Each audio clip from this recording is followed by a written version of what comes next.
komunikasi aja sih sebenarnya gitu. Komunikasi. Komunikasi, pengertian. Sudah kalau komunikasinya udah jelek, nggak ada pengertian, ya sudah nggak bisa dijawab, sudah selesai kan gitu. Karena wanita ingin dimengerti katanya. Wanita ingin dimengerti, betul.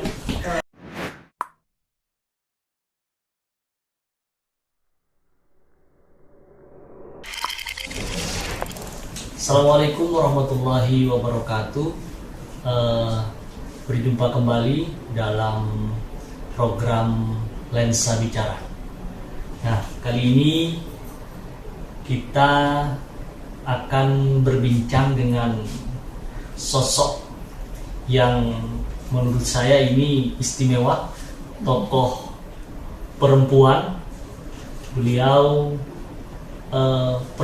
tokoh perempuan dari Madura, tapi sudah lama berada di Surabaya, sekitar 25 tahun katanya ada di Surabaya kalau tadi saya berbincang sedikit dengan beliau. Beliau adalah R.A. Dewi Rahmi Amalia SH. Beliau kelahiran Sumeneb 26 Mei 1975. Nah, saya tidak ingin memberikan pengantar yang lebih banyak, tapi untuk lebih jelasnya kita akan menyapa narasumber kita pada saat ini. Assalamualaikum Mbak Dewi. Waalaikumsalam. Suatu kehormatan ini. Sehat ya? Alhamdulillah. Alhamdulillah sehat. Iya. Dari mana ini tadi? Mengganggu aktivitasnya ini saya? Tidak sih, cuman saya memang setiap hari aktivitasnya di kantor. Kan, jadi memang dari Senin sampai Jumat saya aktivitas di kantor, terus di sela-sela kantor saya sempatkan untuk ke DPD. Kan? DPD. Gitu. Ya. Karena memang udah bagian dari job desk-nya setiap hari dalam satu minggu itu harus begitu. Okay. Pelayan masyarakat kan. Ini biar lebih akrab dengan pemirsa Lensa Bicara dan juga biar lebih tahu dengan sosok narasumber kita pada saat ini, saya persilakan Pak Dewi untuk menyapa dan mungkin bisa memperkenalkan diri secara singkat tentang profilnya sedikit biar juga sama-sama mengetahui ini. Assalamualaikum warahmatullahi wabarakatuh. Dengan Dewi, betul seperti yang beliau infokan bahwa saya memang asli dari Sumeneb. Sumeneb ya? Dari Sumeneb, betul. Lebih tepatnya di Bangselok. Bangselok, gitu. Sumeneb. Di jalan apa di Bangselok? Di Jalan Taman Siswa. Dan Jalan Taman Siswa. Betul. Jadi saya memang lama tidak tinggal di Sumeneb setelah lulus SMA karena memang ikut bapak pindah-pindah kerja gitu, betul. Jadi bapak itu kan berkarir di Sumeneb awalnya di birokrat ya, beliau birokrat juga politisi. Kalau boleh juga. tahu mungkin nama orang tua. Nama orang tua harus ya. Ya, pemirsa ternyata ini. Kalau nama panjangnya sih Mohtar ya, Raden Panji Mohtar Mangku Adiningrat. Nah, jadi masih keturunan ya, alhamdulillah ya, gitu. Kalau saya cucu dari Raden Aryo Mangku Adiningrat. Jadi kalau ke Asta Tinggi ada namanya Raden Aryo, nah itu kakek saya. Gitu. Jadi saya itu mengikuti beliau kemana beliau tugas gitu kan, di Madura. Jadi di Pamekasan, habis itu di Sampang, lalu pindah ke kota di Jawa Timur lainnya. Jadi saya ikut. Itu kenapa pada saat itu saya meninggalkan Sumeneb dan meneruskan pendidikan di Malang.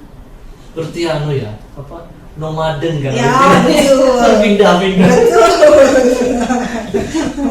Jadi sekolahnya ini gimana? Saya meneruskan pendidikan di Malang. Di Malang. Yang pindah-pindah itu sejak lulus SMA? Lulus SMA, betul. Gitu.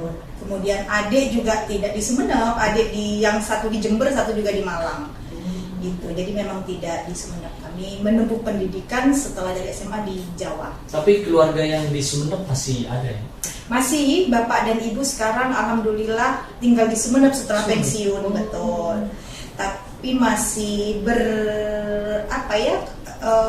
aktivitasnya masih di organisasi. Beliau masih umurnya sudah 80 tapi beliau masih aktif di organisasi dan kayak perkumpulan para bangsawan. Begitu. Jadi beliau punya perkumpulan sendiri para bangsawan, jadi aktivis. Tapi kalau sekarang ini Mbak Dewi sudah menetap di Surabaya ya? Saya menetap di Surabaya. Menetap di Surabaya dari tahun 97. 97 ya? 97. Sudah lumayan lama, 25 tahunan kan? Sampai sekarang. Nah, di Surabaya ini selama ini mulai dari awal ini kuliahnya padahal di Malang kan ya? Kuliahnya di Malang, betul. Tapi tinggal dan kemudian beraktivitas di Surabaya. Ini apa yang awalnya ini bisa? Karena memang dulu cita-citanya memang stay-nya di Surabaya. Jadi cita-citanya stay-nya di Surabaya. Mana Madura? Tidak kerasan di Madura apa gimana? Sebenarnya bukan tidak kerasan. Saya cinta dengan Madura, saya cinta dengan Sumenep ya. Jadi cuman entah mungkin untuk jangkauan untuk mencari duitnya mungkin kasarannya itu. Hobinya dari situ gitu kan. Surabaya tempatnya dolar. Nah, itu dia. Gitu. Jadi makanya menetapnya di Surabaya, berkarirnya di Surabaya, bekerjanya juga di Surabaya, semuanya di Surabaya. Aktivitas apa di Surabaya? Setiap hari saya bekerja. Kerja ya? Kerja di perusahaan orang apa usaha sendiri? Kalau usaha sendiri itu di kontraktor. Di kontraktor ya? Ya, jadi punya perusahaan sendiri, ada dengan tim sih, dengan tim itu namanya NGJ ya, Nuswantara Gunung Arjuna. Jadi kita itu punya tim untuk mengerjakan proyek-proyeknya pemerintah, BUMN dan swasta di bidang fisik. Bidang fisiknya. Iya. Kemudian, di luar itu? Kemudian sehari-hari kalau di luar itu tiap hari Senin sampai Jumat saya bekerja di forwarding untuk bidang jasa. Perusahaan bergerak di bidang jasa itu juga bekerja mulai dari tahun 2010. 2010 ya? 2010. Sampai sekarang? Sampai sekarang alhamdulillah. Luar biasa kerasan itu dari 2010 sampai 2020. Saya dasarnya emang nggak bisa diem, ya kalau diem stres, jadi harus beraktivitas. Harus beraktivitas gitu. Ya. Yang menarik ini dari Mbak Dewi yang saya pelajari sedikit tentang profilnya. Selain sibuk dengan aktivitas pekerjaan, kemudian dunia usaha, ini Mbak Dewi hari ini aktif di partai politik, bahkan menjadi salah satu ada di posisi strategis sebagai bendahara umum Partai Hanura Jawa Timur ya. Ini kalau menurut saya jarang loh perempuan Madura yang duduk di posisi strategis seperti ini. Mungkin bisa juga diceritakan ini bagaimana kok bisa? Ya, sebelum di sini saya juga minta izin dulu kan, boleh nggak saya di sini gitu kan. Jadi saya terbiasa dengan melakukan sesuatu itu minta persetujuan sama mursid ya, mursid saya. Kira-kira saya di sini aman tidak gitu. Kalau namanya saya maju project tender ini kira-kira aman tidak kan gitu. Begitu juga saya berada di Hanura, saya juga minta persetujuan beliau gitu kan, bahwa Gus saya berada di sini kira-kira aman enggak gitu kan. Jadi alhamdulillah beliau itu mengizinkan gitu kan. Terus dari situ saya berpikir bahwa oke lah saya belajar gitu kan, learning by doing. Jadi awalnya memang di sini saya belajar. Jadi ini aktif di Hanura ini partai pertama apa sebelumnya juga? Sebelumnya saya di partai tetet gitu. Ini sudah pernah ya? Udah pernah, cuman mungkin di situ nggak oke lah istilahnya gitu kan. Jadi alhamdulillah saya nyaman di sini, saya percaya di sini, saya trust di sini gitu kan. Begitu juga dengan guru saya, mursyid saya itu mengizinkan untuk di sini gitu, berkembang di sini, belajar di sini, menafkahkan waktu saya itu di sini, mewakafkan waktu yang panjang juga di sini gitu kan. Ya itu. Jadi apa yang membuat menjadi pilihan Hanura ini? Mungkin karena terbiasa waktu kecil melihat bapak ya. Jadi saya hobi itu membaca Saya hobi membaca, saya hobi berkomunikasi dengan orang, sukanya begitu. Jadi dari situ saya pelajari, oh ternyata politik begini ya, oh ternyata ini begini ya. Jadi saya pelajari, jadi suatu tantangan. Jadi kenapa ya ini kok bisa begini, ini kenapa, di politik ini kenapa ya ini. Jadi saya berusaha untuk belajar. Alhamdulillah begitu masuk di Hanura, saya tidak langsung jadi bendahara gitu kan. Tidak awalnya sebelum bendahara betul, juga. masih di wakil bendahara. Ya. Jadi seiring berjalannya waktu berproses, kemudian saya dipanggil untuk menduduki di jabatan ini, itu juga atas persetujuan dari Pak Sek ya. Pak Sek mengajukan ke ketua, kemudian direview ini kira-kira bisa nggak orang ini kan begitu gitu. Jadi dari situ saya baru bisa menduduki di sini. Jadi dan itu tidak langsung begitu masuk langsung di sini, tidak. Jadi melalui proses dulu. Bukan ujuk-ujuk ya. Tidak ada sesuatu yang ujuk-ujuk. Semuanya harus proses ya. Sudah lumayan lama juga di Hanura ini. Enggak juga sih, baru jalan 2,5 tahun. 2,5 tahun. Gitu. Jadi mungkin nanti masa saya sampai 2025. Masuk di politik ini apa? Obsesi atau apa yang ingin diperjuangkan? Kenapa masuk di politik atau hanya sekedar mengisi kekosongan kah? Kalau mengisi kekosongan, waktu saya justru nggak pernah kosong gitu.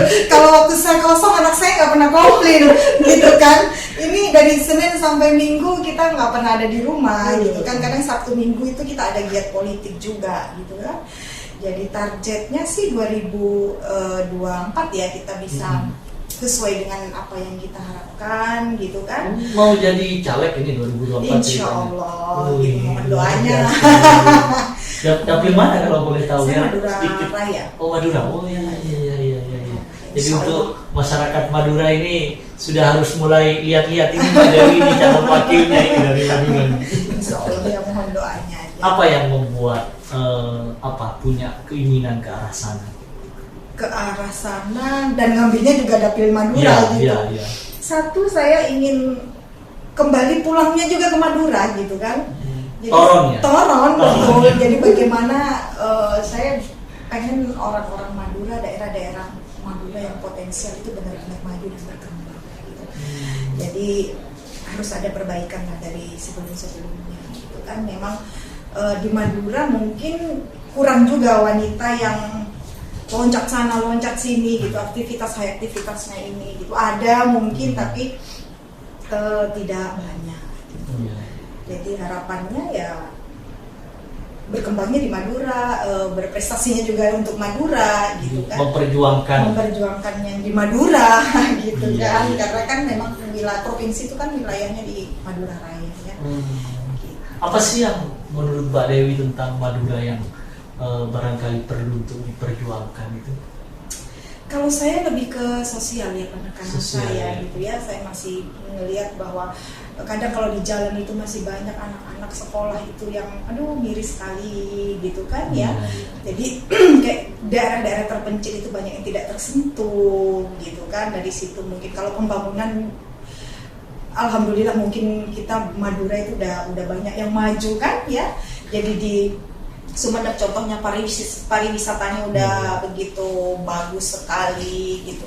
Pembenahan kotanya juga udah lumayan luar biasa gitu. Tapi ada satu sisi yang lebih terpencil yang masih mungkin belum tersentuh. Berarti ini nanti siap masuk ke pelosok di Madura ya? Mau. Siap harus mau tidak mau harus berjuang gitu kan. Luar biasa ini. Artinya obsesinya ini luar biasa Mbak Dewi dan saya kira sebenarnya perempuan di politik itu apalagi memang asli Madura kemudian menduduki di posisi strategis di salah satu partai di Jawa Timur ini bukan sesuatu yang biasa menurut saya, bukan sesuatu yang mudah juga karena tidak banyak perempuan biasa dan tidak gampang. Tidak banyak perempuan yang dari Madura itu yang ada di posisi strategis Mbak Dewi ini di partai politik ini. Mungkin juga ada ini ke sebagai perempuan ya, sesama perempuan, kemudian kepada ada hal yang mungkin juga ingin diperjuangkan untuk kaum perempuan, atau seperti apa tentang politik kepada kaum perempuan ini? Kalau memang kalau kita lihat perempuan itu kan tidak harus dari politik saja kan. Jadi perempuan itu harus hebat sebagai dirinya kan gitu, dari dia sendiri juga hebat, dari bidang apapun dia hebat. Jadi ibu rumah tangga wanita juga ada yang hebat kan gitu, hebat luar biasa kan gitu. Tidak harus di artinya politik. bukan ukuran ya? Ya, politik bukan satu ukuran, tapi wanita itu memang harus berkembang. Kalau menurut saya sih begitu. Tapi kembali lagi bahwa sekuat-kuatnya wanita, seberjuang-juangnya wanita kan pengen diperlakukan secara fitrahnya kan. Masih ada baper-bapernya kan gitu. Iya. Luar biasa ya perbincangan kita dengan Mbak Dewi hari ini, dan ternyata perjalanan beliau ini tidak juga gampang semudah yang kita bayangkan, karena ternyata posisinya sebagai bendahara umum salah satu partai. Nah, tapi ada proses panjang ternyata yang beliau lalui selama ini hingga akhirnya menduduki itu. Nah, kalau misalnya nanti ini Dapil Madura, ada lagi selain Mbak Dewi di Hanura nanti? Yang perempuan banyak. Ya, kalau untuk di 30% daerah, ya harus gitu, harus ada kuota perempuan ya. Tapi yang benar-benar ini serius untuk berjuang. Wanita itu kadang kalau udah jatuh cinta sama pekerjaannya dia pasti totalitas ya. Atau udah totally banget gitu. Cuman kembali lagi bahwa wanita itu juga ruang lingkupnya nggak sebebas pria lah pasti gitu kan. Dari segi sosial juga kita juga dilihat disorotnya juga nggak seperti sebebas laki-laki kan gitu. Even kita itu bekerja pun kalau umpamanya datangnya misalnya kita rapat atau giat atau apa pulang pagi udah konotasinya udah jelek gitu kan.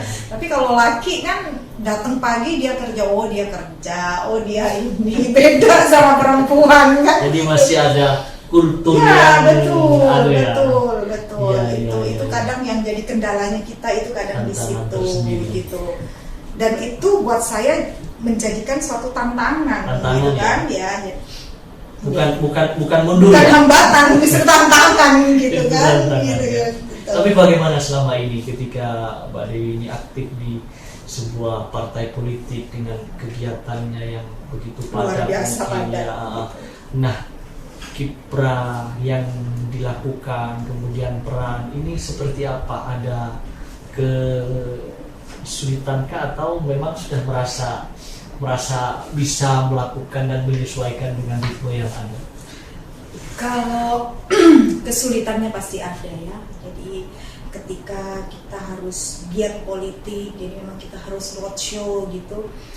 Ada kendala project di main bisnis ya. Jadi itu kadang yang bikin harus menyesuaikan ya, betul. Jadi memasukkan main bisnis ke dalam giat politik gitu kan. Jadi kita kan kayak kemarin roadshow itu ada 38 kota dan kabupaten. Jadi kita di sela-sela itu bagaimana harus buka laptop ngerjain pekerjaan main bisnis kita, bagaimana selesai tutup lagi, nanti udah selesai giat malam buka laptop lagi ya. Memang seperti itu yang saya jalani setiap. Jadi itu cara membagi waktunya ya untuk kegiatan partai, kemudian juga dengan bisnisnya. Betul, di main jobnya, terus di keluarga juga begitu. Untungnya saya ada CCTV, jadi bisa mengontrol rumah dari CCTV. Gitu kan. Sudah aman ya? Insya Allah. Iya, luar biasa. Apalagi kira-kira yang selama ini dari perjalanan itu, terutama di partai, terutama soal penyesuaian waktu ya gitu. Nggak ada sih sementara, cuma itu aja yang terberat ketika semuanya sama-sama jalan, jadwalnya sama. Tapi keluarga bagaimana? Alhamdulillah Support. Keluarga mendukung ya. Support semua ya. Keluarga mendukung. Kadang kalau maunya saya pas giat di luar kota, mereka yang nyusul. Wih, Gitu. Jadi luar ya biasa. alhamdulillah lah. Alhamdulillah. komunikasi aja sih sebenarnya gitu. Komunikasi, pengertian. Sudah kalau komunikasinya udah jelek, nggak ada pengertian, ya sudah nggak bisa dijawab, sudah selesai kan gitu. Karena memang wanita ingin dimengerti katanya. Wanita ingin dimengerti, betul. Iya. Luar biasa, ini kita tidak terasa sudah lumayan lama juga ngobrol dengan Pak Dewi ini. Mungkin ada yang ini Pak, sampean sebagai perempuan yang aktif di dunia politik itu ada hal yang kepada kaum perempuan ketika misalnya berkiprah di dunia politik itu harus seperti apa itu? Ya kalau di politik itu kan harus berani ya. Modalnya itu harus berani kadang di luar keberanian kita, harus di atas keberanian kita. Manusia ya. Gitu emang harus berani gitu kan. Syaratnya di situ, tapi nggak hanya di politik saja bahwa wanita itu memang harus berkembang, harus punya mindset dan berkembang lagi gitu. Iya. Kita ngobrol dan ternyata sekarang ini juga momentumnya Hari Guru Nasional ya, tanggal 25 November. 25 ya. 25 November ini bertepatan dengan Hari Guru. Nah, ini karena kita juga sudah obrolannya panjang lebar kemana-mana. Sebelum kita mengakhiri perbincangan, Mbak, nanti saya ingin ada closing statement dari jenengan terkait entah itu karir atau apapun yang ingin disampaikan. Kemudian juga karena momentumnya Hari Guru, mungkin ada hal yang ingin disampaikan juga berkaitan dengan Hari Guru. Entah misalnya boleh terserah ingin mengucapkan ucapan Hari Guru kepada guru yang spesial, mungkin hari ini masih ada guru yang yang paling terkenang saat masa-masa sekolah misalnya, boleh. Sampai sekarang masih ada guru kan gitu, mulai dari lahir sampai detik ini saya punya guru kan gitu. Iya. Jadi memang alhamdulillah saya itu di backup dengan banyak guru gitu kan. Jadi setiap langkah saya itu mesti selalu sounding, selalu minta persetujuan dengan beliau gitu kan. Jadi berkat guru juga kita punya pendidikan, punya ilmu istilahnya ya kan. Berilmu, diajari bagaimana adat kita itu seperti apa kan gitu kan, tata keramanya kita bagaimana juga dari guru juga yang ngasih tahu gitu kan. Gitu juga dengan di rumah juga ada yang nuturi lah istilahnya ya, kalau kata orang Jawa itu juga bagian dari kita. Jadi ya alhamdulillah saya berada di sini juga berkat persetujuan guru. Alhamdulillah saya di backup dengan beliau. Tanpa jasa-jasanya beliau, tanpa doanya beliau, mungkin saya tidak akan seperti sekarang. Ada pesan khusus yang ingin disampaikan untuk selain berterima kasih banyak buat orang tua, saudara-saudara, juga buat mursyid saya terutama, bahwa terima kasih saya sudah didoakan, di backup dan hingga bisa seperti sekarang seperti sekarang. Dan saya memang tidak berjalan sendiri. Jadi memang ada peran guru yang sangat luar biasa, selain orang tua, selain keluarga. Semua itu memang banyak dukungan, dan saya didukung dengan banyak orang dan saya tidak berjalan sendiri. Iya. Baik anak juga mendukung, karena kalau anak tidak ngerti, nggak mau kompromi kan saya juga susah bergeraknya. Iya, banyak komplain anak sekarang kan, anak kekinian kan gitu. Iya, absennya sudah setiap saat bisa absen orang tua ya. Betul, gitu. Iya. Ada lagi yang ingin disampaikan Mbak Dewi? Sementara itu aja. Jadi wanita itu harus hebat, harus kuat ya. Kalau untuk warga Madura, mungkin ingin menyapa warga Madura dan juga ada hal yang ingin disampaikan. Untuk wanita, terutama untuk wanita yang punya potensi, yang kita merasa kompeten dan potensial di bidang kita masing-masing, kita harus growing up, harus benar-benar maju gitu kan. Maju aja. Yang penting istilahnya berproses ya, learning by doing, berproses. Jadi pasti ada step khusus di mana pencapaian prestasi itu ada. Oke, terima kasih Pak Dewi.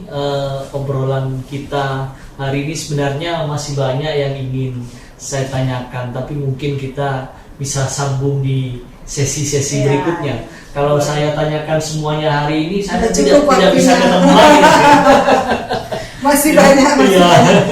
Jadi biar ada waktu lagi untuk ketemu dan untuk ngobrol. Maka saya kira memang pada program Lensa Bicara hari ini kita cukup, dan kita sudah ngobrol dengan Mbak Dewi mulai profil, kemudian perjalanan beliau di dunia usaha, hingga sampai kemudian juga aktif di salah satu partai politik dan punya keinginan untuk memperjuangkan aspirasi masyarakat Madura lewat jalur parlemen di 2024. Kita doakan mudah-mudahan apa yang menjadi hajat Mbak Dewi bisa tercapai, ingin memperjuangkan aspirasi masyarakat Madura.